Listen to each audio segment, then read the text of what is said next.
being on billboards and buses and billboards on 285, like my face, to being unemployed, not once, not twice, but 3 times. And people knowing you in the unemployment office and knowing that they used to listen to you on the radio. You waiting on that $300 every Thursday morning when you would make $300 an hour for a club appearance. You know what I mean? So really going through, I've been through the fire. I really, really have. But I'm glad that I'm here and able to talk about it. I truly have a testimony. Welcome to the Pretty Girl Sweat Show, which highlights women who are balancing demanding careers with a healthy lifestyle and hurdling over personal and professional obstacles. Each week, I have a sister-to-sister chat with an inspiring go-getter, and listeners learn how good things come to those who sweat. Hey, Sweat Sisters. You're listening to episode 7 of the Pretty Girl Sweat Show, and today our guest is Rashan Ali. You may know the multimedia personality, wife, mother of 2 daughters, cool soror, and philanthropist as one of the co-hosts of the daily talk show Sister Circle on TV One. But by the end of this episode, you'll learn how her passion for sports became the foundation for her success and so much more. If this is your first time listening, what up? You could be anywhere in the world and you're here with me, and I really appreciate that. If you love what you hear, take a second to subscribe to the podcast so you get updates every time we drop a new episode. If you got half a second, leave a rating, which will help other Sweat Sisters in need of some inspiration find our podcast. If you have a minute, please follow us across all social media platforms. We are at Pretty Girl Sweat on Instagram, Facebook, and Twitter, and YouTube.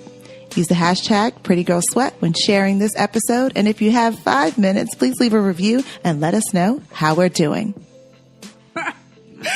I know so much about you, but our audience needs to learn more. So let's just start from the beginning. Tell us about your childhood.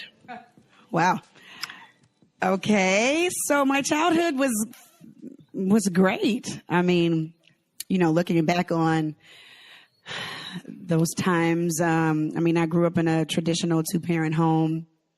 My parents, college educated. They both have their masters, and my dad was an English teacher and a legendary football coach. My mom was a social worker. She actually was the director of social services at Emory Hospital in the 80s. So not a lot of Black executives in healthcare around that time. So she led the entire social work department at such a huge hospital. So highly stressful job, but she exemplified Black girl magic before it was a thing. And so I have an older brother. He's 4 years older than me, and we did the thing. We did the Saturday mornings at the local park playing football. I was a cheerleader, like your typical great African American family. I always say we were like the Cosby's mixed with a little bit of the Simpsons, because we had a whole lot of laughter going on in our home. And I think I had, what every child, that if they could think of what a good childhood would be, I would hope mine would be an example of that. And I know that is the foundation for who I have become as a woman. Certainly my childhood. So, wow, I guess your parents. Yeah. We can give them a high five, pat on the back for all of that, because do you think it really depended on their occupations in like the health and sports field? That's why you guys lived that childhood? Oh, well, yeah. I know that had a lot to do with it. They were on the same page when it came to that. My mom was actually a Pop Warner football coach. So not only was my dad the football coach at high schools, at a few high schools before he landed at Southwest DeKalb, where he kind of built his legacy, but my mom was, always into sports as well. And she coached football, and she was the ultimate tomboy. And so I got that honest for sure. Wow. So you pretty much fit in as a kid with your peers, I would assume. Oh yeah. Yeah. I adjusted well with anyone. I was, when I came out the womb, I had a cool little personality, so I can adapt to anything. Coupled with, the way that we were raised, I think, I was able to adapt to anything. And then, I shared my parents my dad, being a high school football coach, you share your lives with so many, not only young men, but young women. He was an English teacher and a very, very good English teacher. So here you got a guy who is an amazing football coach and sends these boys to college every year, but he can also quote and teach Shakespeare and, have a critical analysis of Man, Child in the Promised Land, like very, very deep, astute and intellectual person, but was, a mean coach, that old school coach on the field. But they both were able to balance out, sharing and spreading their parental love, so to speak, with other children, but making sure that we had our own times. I never felt like I had to, they had to choose between, the people that they were mentoring in some respects and us. We always had our times. English teacher. Yeah. So you were a pretty good student. Yeah. Right. Through elementary school. Yeah, I was all right. I was, I was a great student. I ain't even gonna lie. I was. Yeah. I graduated, second in my class. Well, co-salutatorian. There's two of us who had the same GP school. And then I graduated because elementary back then was, kindergarten through 7th. And so I got an academic award for high achievement in elementary school. And so it's always just kind of been a part of who I am. I studied hard. I'm one of those people that had to study, though. I didn't come naturally. I had to really study and work hard for it. Yeah. You mentioned cheerleading, but you were also a competitive swimmer. What got you into that sport? My dad, not only was he a football coach, but he was my first swim coach. Yeah, he grew up in Charleston, South Carolina. So he grew up around water, the beach and all of that. And so that's all they did in the summer times was go to the beach, go fishing, go crabbing and, that kind of stuff. And so I was always enamored of the water. And he was a guy that coached the local neighborhood swim team. And back then, DeKalb County, where I'm from, Decatur, was predominantly white at the time. And so we had this neighborhood where with all these families, black families, white families, we came together, swimming. And so the young ladies who I started off swimming with, I started swimming competitively when I was 5. I learned how to swim at 3, but started swimming, like we were really serious about it around 7, 8. And we had a relay team that broke records throughout our entire time in summer swim league. And then we eventually started swimming year round when we took it much more seriously. And, these women, these other 3 women were bridesmaids in my wedding. And one of them still volunteers with Sporty Girls. And we just recently lost one to cervical cancer. So that's been tough, but all because of swimming.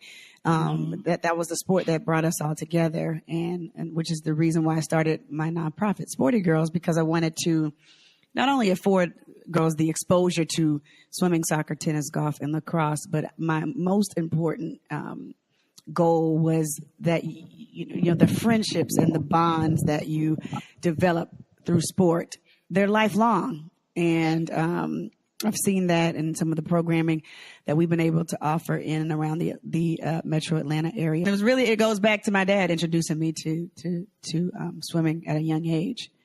So it's a part of the fabric of who I am. Well, it's so commendable that you all were able to get so far in that sport, considering that many girls of color do not like to swim for obvious reasons. Right. Hair. Yeah. And all four of us went to college on swimming scholarships. So 2 went to FAMU, 1 went to Howard, and 1 went to Georgia Southern. And we all got scholarships to swim. So how did you get past the hair thing? Well, it really wasn't a thing for us back then in the 80s. It was like you swam and you just did your hair or not. I mean, it wasn't like the summertime I looked horrible. Like I was truly a daddy's girl and I had daddy daughter hair. Like, that wasn't a thing for me. And I guess growing up like tomboy and my mom and dad not really putting that much focus on hair or anything that, not material things, but like, we were just swimming. I didn't even care about my hair. But I can tell you this, because of all of the things that I went through with my hair at a young age, my hair can sustain anything. I can do, whatever. It's whatever. So hair has always been an excuse for me when it came to women and black women in particular in swimming. So, because I did it all. I mean, I had a bob, I had short hair, long hair, whatever. I just did it. It was never a thing. Do you still swim today? Yeah. Well, see about that. Because I swam my entire life, like literally started swimming competitively at 5, and my last competitive meet was when I was 21. That was a long time. And I picked up running and other things because, once you're an athlete, you're going to want to continue to, well, at least for me, and most athletes that I know want to continue to do something in their lives to stay fit. And so I just picked up other things. But I did train I've done 2 sprint triathlons, and so during that time, I'll train and swim a little bit. But it's one of those things that I can, if I had to do a triathlon, like I'm not gonna overly train because I know 1,000 meters or 1,500 meters without really having to train that much for it because it comes so naturally to me. Well, tell us about your favorite coach growing up, like their name. Ooh. And how they really played a huge role in your life. Oh, my favorite coach. I mean, I would, it seems like cliche, but I mean, it had to be my dad, because he didn't, there was no favorite, and I'm a daddy's girl, but when we hit that pool, it didn't matter. You had to work. And he was old school with it. So right before, maybe a midweek workout would include us wearing all of our clothes. So we would wear full shirts and jeans and shoes, and it would be called drag in the pool. So you would swim, do an entire workout with all of this drag on. Really? Because it was, essentially weights in the water. Wow. And we would, and then when we take it off, you would feel so much faster and you worked out. And I don't think any other coach ever did that. Even when I got higher in sport, higher in swimming, no other coach did that. And we broke records with my dad. The first record we broke, that record stood until 3 years ago. We broke it in 1985, and he was our coach when we broke that record, that first record. Wow. Yeah. So, and that was in DeKalb County Summer Swim League. So he was... Yeah, it had to be my dad. Wow. He's the first person that comes to mind. And there was no, like I said, no favoritism. My nickname is Fats. He's like, Fats, get in the water. Get in, and we had to do it. But it taught me just how to be a winner in life and learning how to take losses, literally and figuratively, and be able to get back up on the block and do it again. And I think that's why I'm so resilient in my everyday life because, sport teaches you how to lose, but it teaches you maybe equally or even more importantly, how to lose and get back up to get the win again. So I know I'm better for it because of sports. Yeah.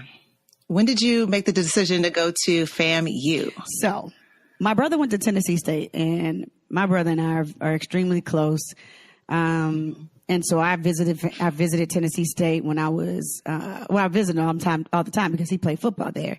So we'd always go up there, and I loved Tennessee State. I mean, I loved it. I applied to Tennessee State. I got into Tennessee State, but at the time my SAT scores weren't that high. And so I didn't get any money, but then I took the SAT again, and my scores finally, went over, I think it was 1,100, went over. That was when it was based on 1,600. So when I got that score, more schools hey, you got a 4.02 and an 1,100. We can do something with this, and other schools started calling. So I got accepted into Jackson State academic program, North Carolina A&T. But then I always had been fascinated with FAMU too, because my god sister and my godparents went to FAMU. So I was going to Tennessee State, but also I went to a couple of FAMU homecomings, and my God, wow, that was incredible. So I did apply to FAMU as well, but then I got a call from I think I applied for a presidential scholarship and got that. And then I don't know how the FAMU swim coach found out that I swam, and he called.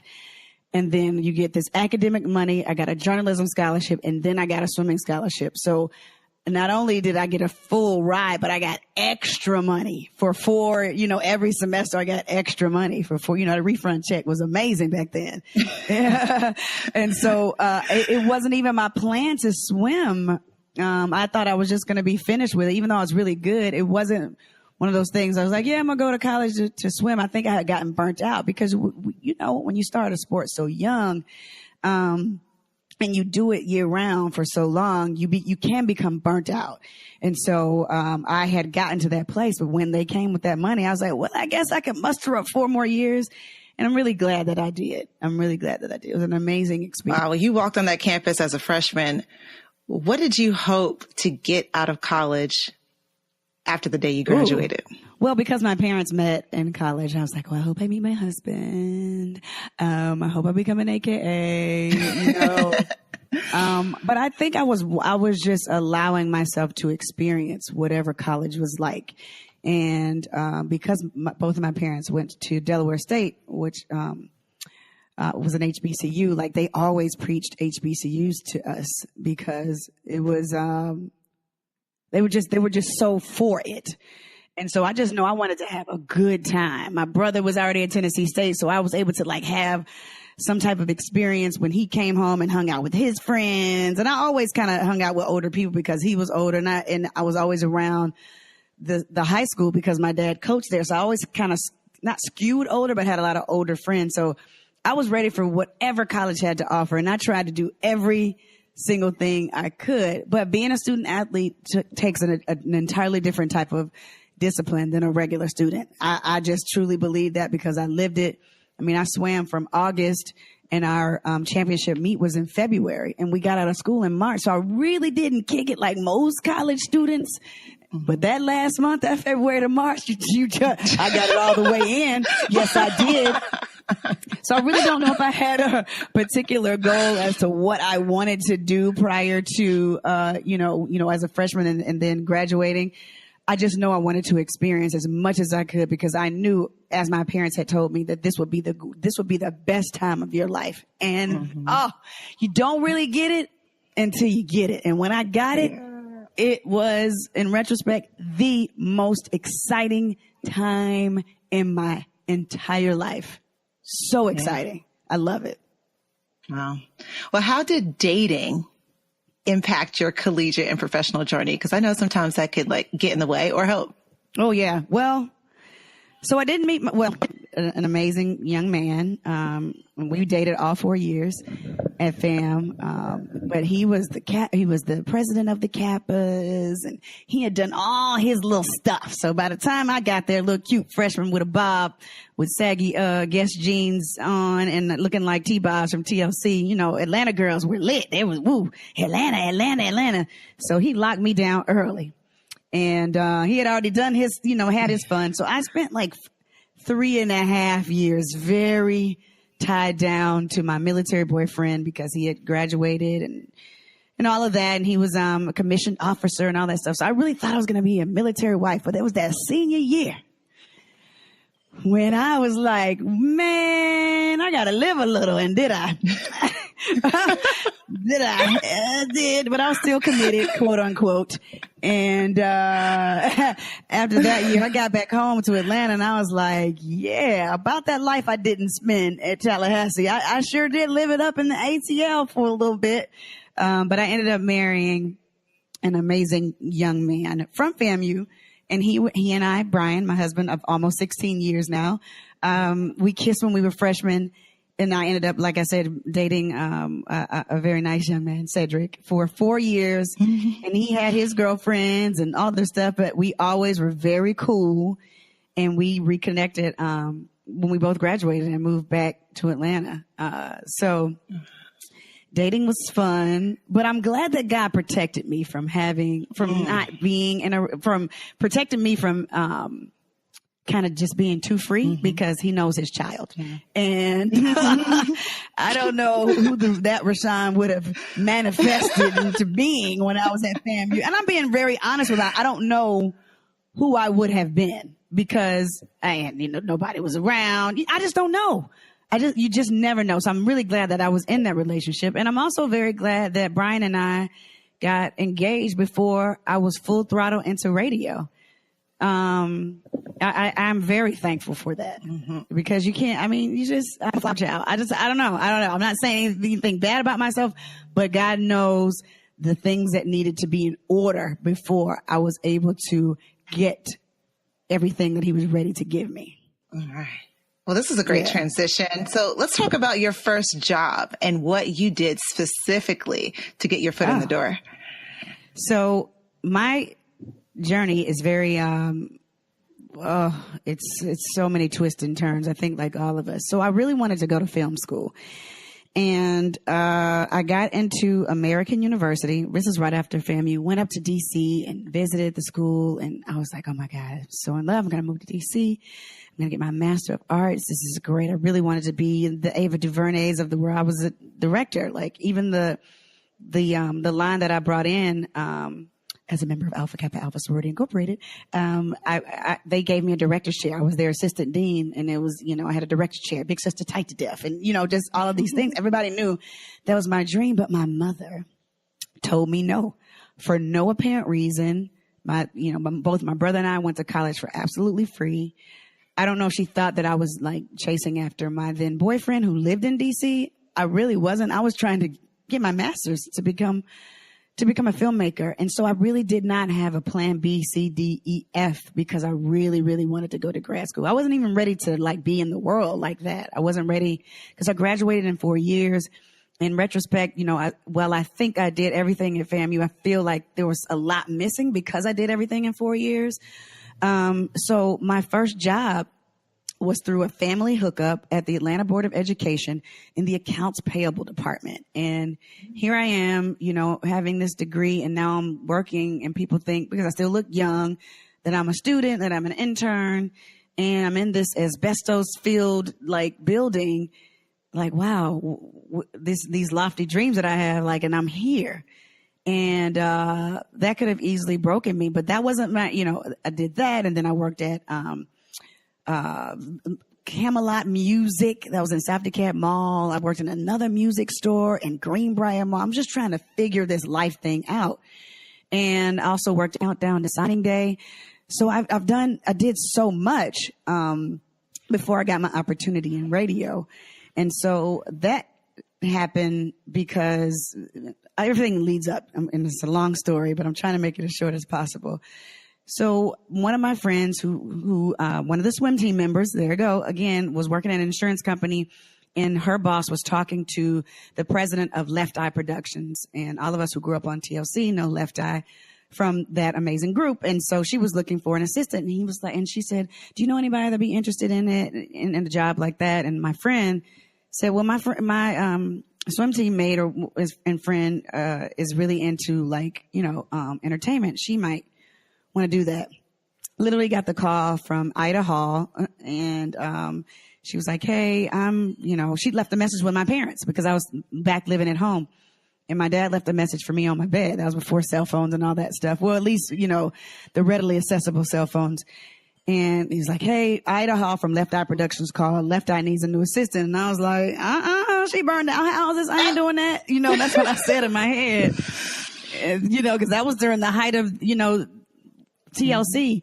But something told me to go ahead and call, and I did. And I think that was like a Wednesday. I was her personal assistant by Friday. Wow. So that was a very interesting experience. You get to see artists and what they deal with, especially, this was the biggest selling female group of all time at this point in her career.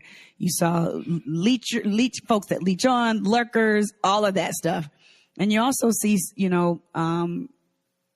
people like Lisa who were just trying to figure life out. And even in my young age, she told me, she was like, you are I really like you being around because you're one of the only people around me that doesn't want anything from me. And that was the truth. And she also said, you're a superstar. And so I'll never forget those things that she told me. So fast forward, I stopped working with her. I worked at LaFace Records, her record label. So I was in the music video department and was responsible for putting all these big music videos on. So here I am, 22, flying across Asia and Tony Braxton and, all of these things. So I went from being being low to this amazing high and flying first class. But then L.A. Reid and Babyface sold LaFace back to Arista. So I'm out of a job. So then I go back to the accounts payable department, that same job that I had left like 3 years prior. And I'm like, oh my God, this can't be my life. So one day I was literally on listening to the radio on Hot 107.9. Ryan Cameron was like, I'm looking for a new co-host, this, that, and the other. These are requirements. And I was like, man, I did radio in college. I had a very popular show on Monday nights. I had a great personality. And I was like, man, I got to try something because this ain't it. And literally that is how my life changed. I auditioned. It was like 500 people that auditioned for this job. I got the gig along with my friend CJ, but I was like the main co-host for him. And that was when I was 26 years old. And that is how my career started in this entire media field. Mm-hmm. Wow. What a journey. So would you say which one of those experiences were the biggest risk you ever took? Was it, being the personal assistant of Left Eye or trying out for this radio show? Yeah, that was a big risk. Not a big risk because I feel like at that point in my life, I didn't really have anything to lose. I had tried everything. I was trying to make it. And then, when your dreams get, when you have a detour in your dream that you have for yourself and is based on someone else, that was my mom who did that. And she later apologized saying that was the greatest mistake she made as a parent because here I am trying to figure life out when I had a plan for myself. And so that's why now I try to, whatever my children say they want to do or don't want to do, I'm like, let's do it or let's not do it. I want them to feel okay with making those decisions on their own. So I would probably say that was a step out. I mean, I took a leap of faith with that one, but also when I left V103 in 2010, because I just didn't want to be there anymore. They didn't want me. I didn't want to be there. And speaking about my departure from V103 and to pursue television and to pursue other opportunities, that was a huge risk as well. And I ended up back in radio. So it's like, I said all these things. Now I'm back in radio. So God has used me in so many different ways in the public eye. Being on billboards and buses and billboards on 285, like my face, to being unemployed, not once, not twice, but 3 times. And people knowing you in the unemployment office and knowing that they used to listen to you on the radio. You waiting on that $300 every Thursday morning when you would make $300 an hour for a club appearance. You know what I mean? So really going through, I've been through the fire. I really, really have. But I'm glad that I'm here and able to talk about it. I truly have a testimony. So a lot of my steps in my career have been, those risk-taking opportunities, but I'm glad that I had the heart enough to do it. Now, what inspired the start of your podcast, Cool Soror? Was it this transition? Yeah. So in 2016, I was still doing my Falcon show that I co-hosted with DJ Shockley, former UDA superstar, and he played for the Falcons as well. He and I were doing a show for the Falcons, as stated.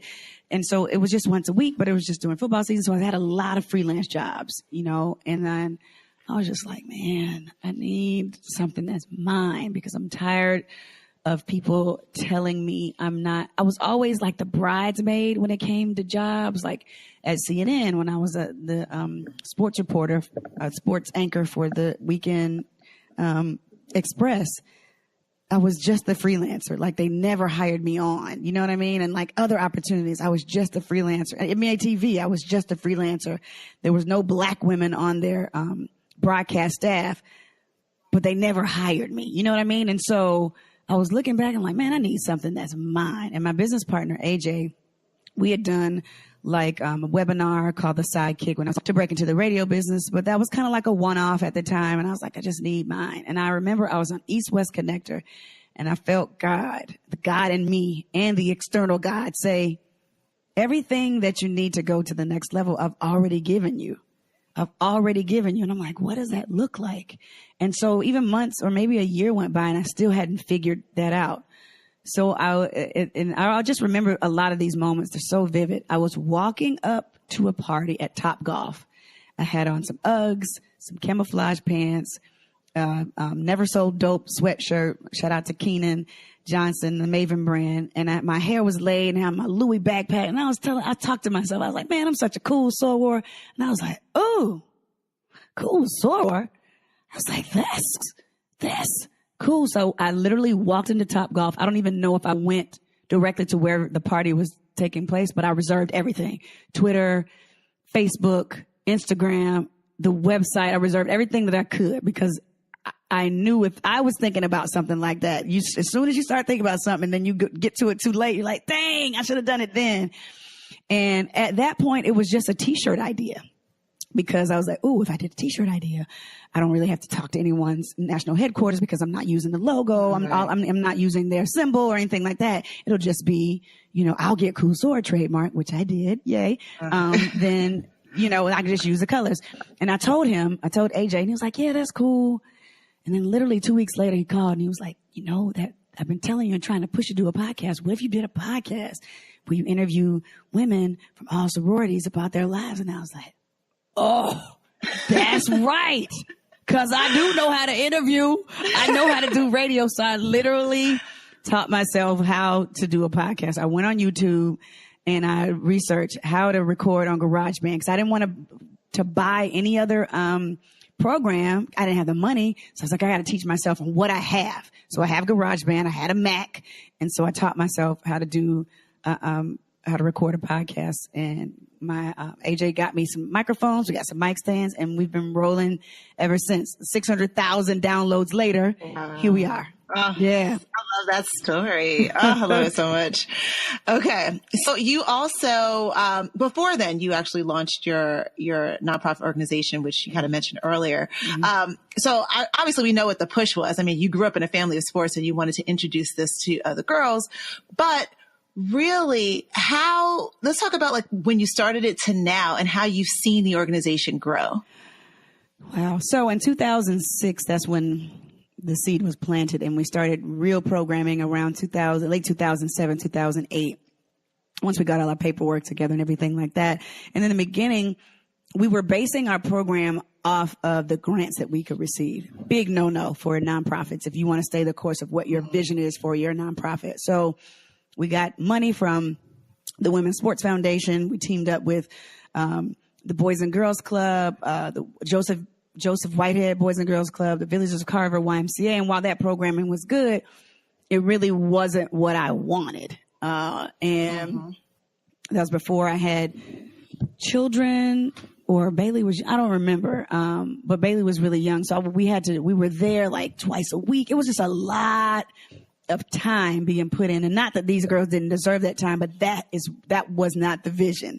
And I remember I just remember these clear moments, like those defining moments. There was one little girl we used to bring them Moe's, like try to do like healthy meals. And we had gone from doing like a regular Moe's plate to like the kids' plates. And this little girl was like, oh, Sporty Girl's in a recession. I was like, you know what? I'm going to go ahead and say thank you to this opportunity because we wanted to be around young people that would appreciate our programming. And not that she didn't, but those were just those little pivotal moments that I said, all right, I'm never going to change my program based on a grant. And I stopped doing that. So we started doing camps and clinics and the things that we had originally thought of doing for Sporty Girls. And so, yes, we've grown exponentially and we've seen girls changed. We've seen, the importance that sport has played in so many of these young people's lives. And right now, we have one collegiate athlete who is at Grambling State University playing soccer. But what we've learned is, our focus was to get these girls scholarships. But what we were seeing as a pattern, that the girls were just becoming better people and students. So we took the focus on getting them collegiate scholarships and just put the focus back on how are we preparing the total girl through sport. and making sure that the academics and the athletics were equal. We took a hiatus in 2017 because I got tired. Honestly, I got tired and I almost grew so weary that I was like, you know what? That was a great chapter. We affected a lot of change and we were able to inspire a lot of girls, but I'm done. But I don't, and then Shaquille O'Neal gave us a huge donation on national television. I was like, I guess I'm not done. Wow. Okay. Wow. Gotta keep it going. And then we revamped. The board president at the time stepped down, which was a good move for each party involved. And we got a new president and we have an amazing board. Real hard working people. Not that all of my boards have been great for that moment. But now to completely grow Sporty Girls and where it needs to be, I, for one, had to grow and understand the influence that I have and trust that. And then two, being able to really be the founder. I've driven enough buses. I've gotten enough Powerade. I've gotten enough water to be able to say that. And I'm not saying that with arrogance or any type of narcissism. It's because I'm ready to be able to let other people govern it. And I can sit back and say, wow, this baby truly has grown. And it is. And for the first time in a long time, we just had an amazing event a couple of weeks ago. I sat back and did interviews and took pictures. And it was fantastic. And they didn't even let me work, which was great. And so I've seen it grown in so many aspects. But, most importantly, we've been able to influence or serve over 1,000 girls in and around the metro Atlanta area. And I know because I was obedient to the call that God had given me, that only on our participant side, but our volunteers and our board members as well. So what would you say has been your proudest moment in your career? I'm very proud of Sister Circle. I really am, because I talked about the podcast, and while I was teaching myself how to do all of that, I put out a post, like a preview, like coming soon, the Cool Soror podcast. That took that took guts to post that, because I was always the person that kind of waited for things to happen. And I know it's going to land in my lap, but I had to go show the universe that I was walking in my own light. And literally that same week that I posted about me starting this podcast, in the same week, I got a call about a show that they were casting for, and it was a talk show. And I was like, wow. And it was Sister Circle. And I had 2 meetings. Then we had auditions for the pilot, got chosen for the pilot. And then throughout that whole year of us waiting to see if we were going to be greenlit, I was continuing doing the podcast, doing my, other stuff with the Atlanta Falcons. And we got greenlit last May. And now we're, 8-9 months in. And I'm still doing the podcast because I didn't stop doing that, because you still have to have your own. You still have to have something that you call your own. And that's my own. I've not made much money off of it. And I would encourage you, as you are starting to matriculate through this podcast life, you will get weary. Mm-hmm. You will. But you will reap if you faint not. So, yeah, it's been good. It's been good. So you've had several shifts in your career, but and I'm sure there's been some shifts in money. And so how have you been smart about money? I think this is so I'm important not smart about for listeners money. to hear. Yeah. Well, I'm not. So the things that I am trying to improve on that. I have a great husband who's a teacher, but we all know that teachers need to be paid triple, quadruple, more than what they are paid. So it was but by the grace of God that we have been able to, really sustain and maintain. Made some really bad decisions early on in my career in radio when I was doing extremely well at the height of my radio career.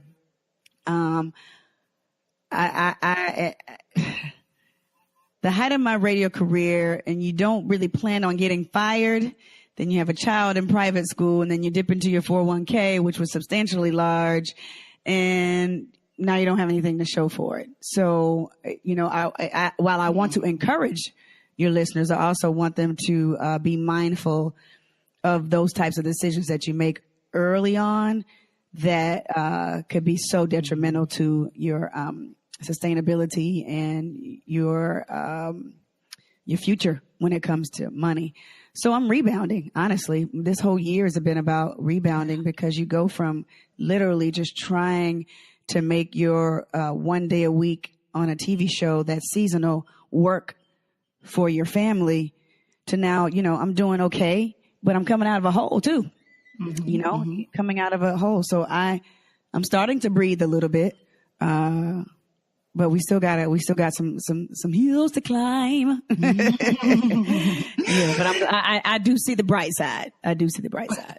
Well, do you encourage young women to get a financial advisor or maybe just a mentor that could help them?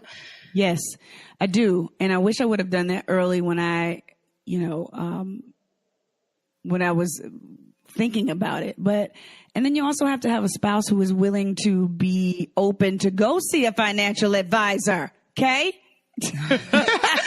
So, because you want to do it together. But then if, it's money can be very, very, that is the number one reason that, relationships fail.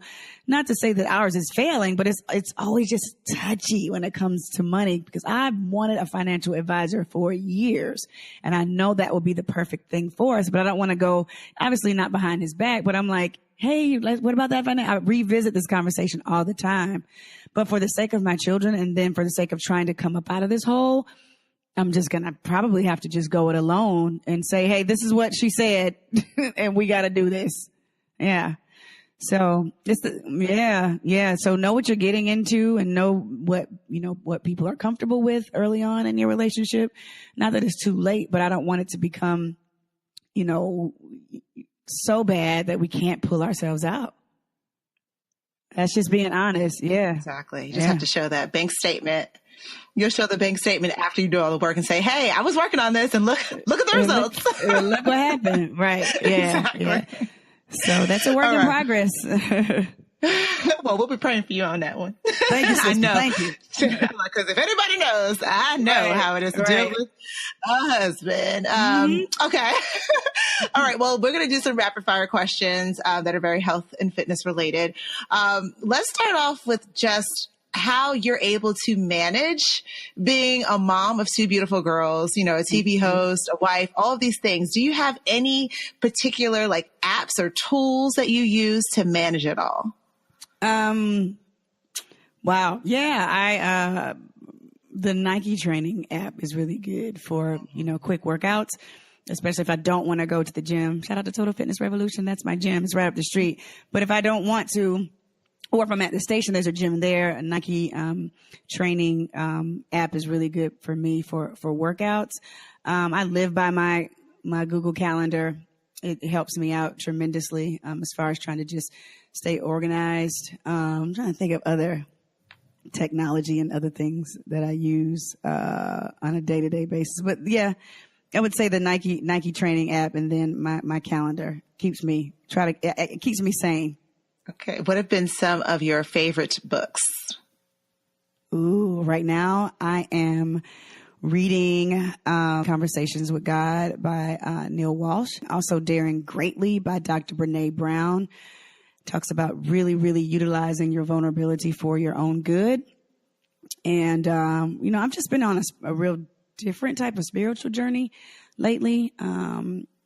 Just really trying to, for me, I feel like I need to go deeper in my spiritual walk, because I just feel like I've been nudged.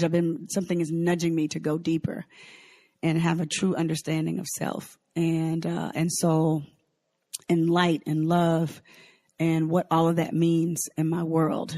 And just really trying to monitor my thought process and those types of things. So As a Man Thinketh by James Allen is a good one as well. So I try my best to feed my mind all the time. And so that's why I got Audible books, so that when I'm not physically reading a book, because I'm still one of those paper people, I love a book, but I want to be able to feed my mind in the car too. So I just put my Bluetooth audio on and I listen to books in the car. Okay.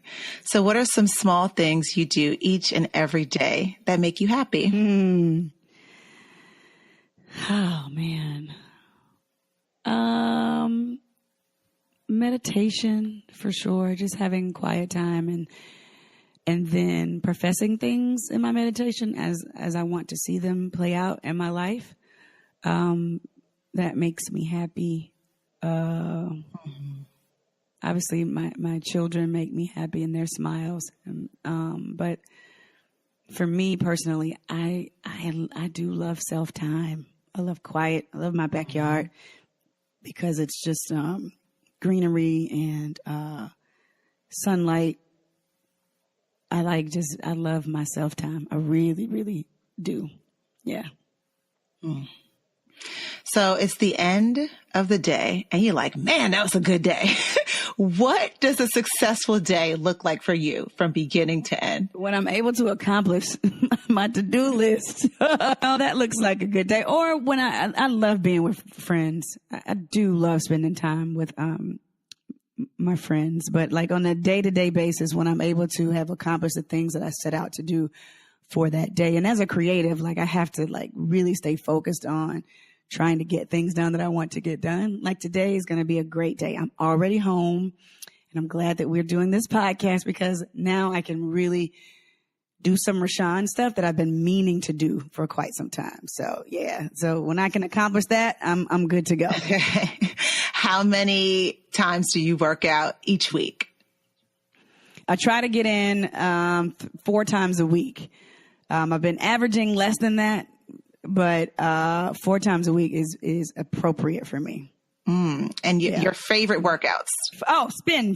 Yeah, spin class. Yeah, spin class is the most fun. Yeah, especially with great ratchet music. It's amazing. Yes, it is so awesome. Yeah. And what's always in your gym bag? My gloves, so I can lift weights, the little gloves. Okay. And then also, I like pre-workout, a little pre-workout to get you kind of hyped up for the workout. And what do you typically eat before and after a workout? I got to do better with my preparing for a workout and knowing what my body needs right after a workout. But I don't have anything in particular that I do sometimes because my workouts are so random now, and I'm just trying to get them in when I can. But I got to do better with kind of like being regimented when it comes to that. Or are there any foods that you indulge in from time to time that are like your cheat day foods? Oh, any French fries. Yeah. I love if I could eat French fries every day and not gain a pound or have a blocked artery, like I would eat French fries every single day. But I resort to 1 time a month. I give myself French fries. Okay. And what are your go-to beauty products? What would we find in your bathroom?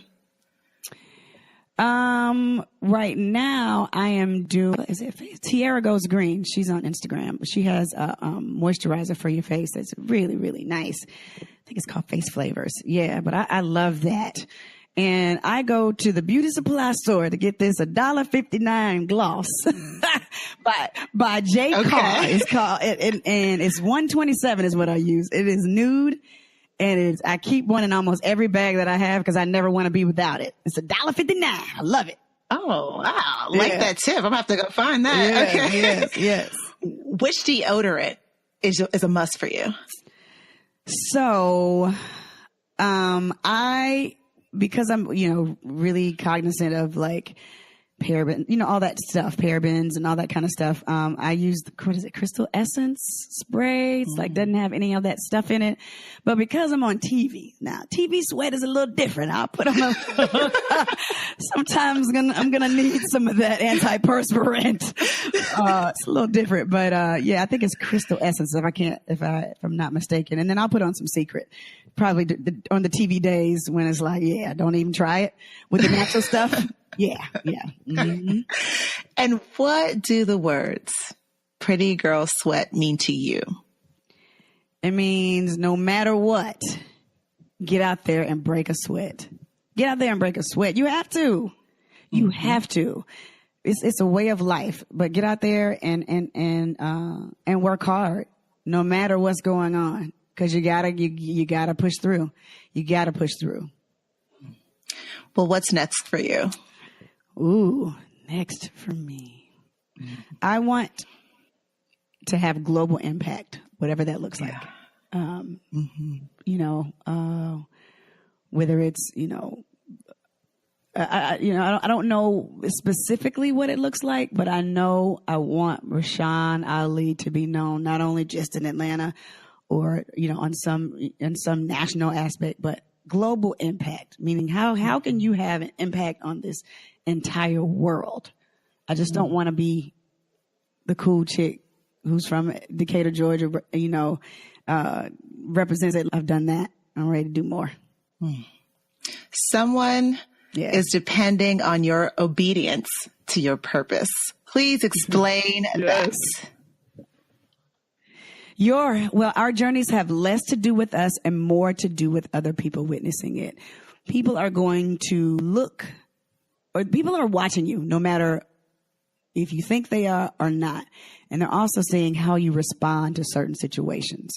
When I got let go from all of these stations, and when, I'm sure some folks are wondering, where is she? Is she not even in media anymore? It's all about the resiliency and how you respond to what looks like the valleys, or could be the valleys in your life, because someone else is depending on you so that they too can make the right decision. So there's a little girl in Arkansas who may be watching me on TV and how I move and following me on Instagram and seeing what I do. And then when it comes a time in her life to say, man, this is similar to what such and such went through, but how am I going to respond? Oh, I saw how she responded, so let me respond in that way so that I can be better for it. Or seeing some of the missteps that I may have taken and not making those missteps themselves. So I know that there's a responsibility that comes along with each and every platform that we have, whether you work a 9-to-5 or whether you're an entrepreneur. Someone is watching you. You're a superstar in every sphere of influence that you have. So what are you going to do with the platform? How are you going to be different? So I just believe that somebody's waiting or watching me and how I respond to certain things. And so I have to be obedient to what is right in my world so that they can as well. And that's Rashan. Be sure to follow her on Instagram at Rashan Ali, her nonprofit at Sporty Girls Inc., and her podcast at Cool Soror, all on Instagram. You can also check out her website, RashanAli.com. Just one more thing before you take off. Do you want to get a short email from Pretty Girl Sweat every Monday and Friday that serves as a daily dose of all things inspiring and allows you priority access to our upcoming events? Just go to prettygirlsweat.com. That's prettygirls with an S, sweat.com. Drop in your email and you'll get the very next one. And if you sign up, you'll soon discover that there's no hood like sisterhood. Until next time, always remember that good things come to those who sweat.